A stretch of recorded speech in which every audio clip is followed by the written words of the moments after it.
All right, so we're going to look at the Rutherford gold foil experiment where we send an alpha particle in at a huge velocity. It collides with a gold nucleus and elastically bounces off. And I want to find what is the recoil velocity of that alpha particle and that gold nucleus after that collision. Okay? So the key word here is they collide elastically. That means not only is momentum conserved because there's no net external forces, it also means kinetic energy is conserved. So we have our values. So the speed of the alpha particle is 1.25 times 10 to the 7th meters per second. The mass of our alpha particle, which is just the helium nucleus, is 6.65 times 10 to the negative 27 kilograms. Our gold nucleus is approximately a rest sitting on that foil. And it has a mass of 3.27 times 10 to the negative 25th kilograms. Now, because there's no net external forces acting on these, or those net external forces are relatively small compared to the internal force here, we can say that momentum is conserved. So we'll crossing out that 0, so the gold nuclei starts at rest. And if it's an elastic collision, energy is also conserved. So I can cross that out. There's also a 1/2 in all these terms I can get rid of as well. All right. So at this point, we do have two unknowns, so we will need two equations. So these are our two equations we're going to solve for this elastic problem. Okay? So what we're going to do is we're going to solve for one of the unknowns first. So I'm going to solve for V2 prime first. I'm then going to substitute that into this equation here. If you do a lot of algebra, you will end up with a quadratic. We're going to use the solver program on our calculators today, though. So I'm going to solve for V2 prime. So I'm going to have M1V1 minus M1V1 prime equals M2V2 prime. So I'm just subtracting that over. I'm going to factor out an M1 and divide M2 over. So I have M1 times V1 minus V1 prime, all divided by M2 equals V2 prime. And so I'm going to substitute all of this in for V2 prime because they are equivalent. So I have, and I'm going to move this over to the other side as well by subtraction. So I'm going to have M1 V1 squared and it becomes negative. So I have 0 equals negative M1 V1 squared plus M1 V1 prime squared plus M2 times all of that. So M1 V1 minus V1 prime quantity divided by M2 quantity squared. It is this that I will have to plug into my calculator.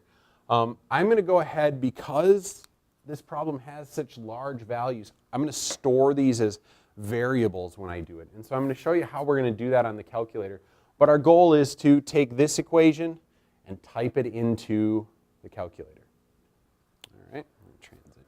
So what we're going to look at now is putting that into our calculator. So we're going to go to Math. We're going to scroll all the way down to the bottom, or just press up once because it's all the way at the bottom. We're going to want the solver.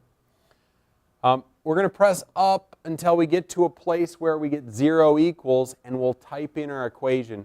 Now, I'm going to use variables because I don't want to type in 3.27 times 10 to the negative 25th a bunch. So what I'm going to do is I'm going to say A is going to be my mass of my alpha particle, B is how fast it's going, and A is the mass of the alpha particle, C is the mass of the gold, A the mass of the alpha particle, B the speed of the alpha particle, and X is going to be my unknown, my V1 prime.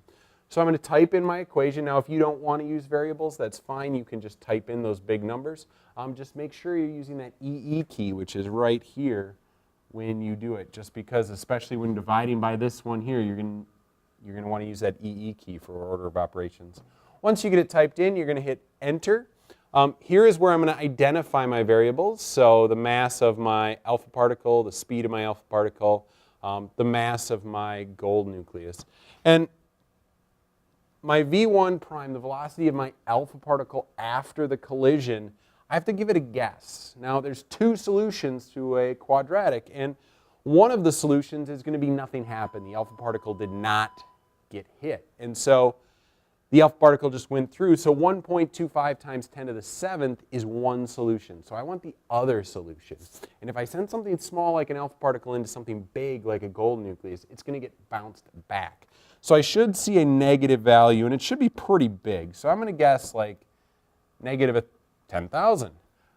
And so next I'm going to hit alpha and then solve, and it will solve that value for me. So I end up with this 1.2 times 10 to the, what do we got here? 7th. 1.2 times 10 to the 7th in the negative direction.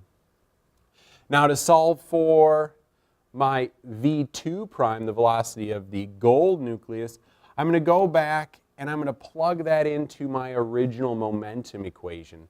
And so I have, the mass of my alpha particle times the original velocity, which I had as alpha b, minus that new velocity that I just found, which is now stored as x because I used solver, divided by the mass of my gold nucleus. Hit enter, and so the gold nucleus is going to, fire off at 498,000 meters per second. So pretty fast.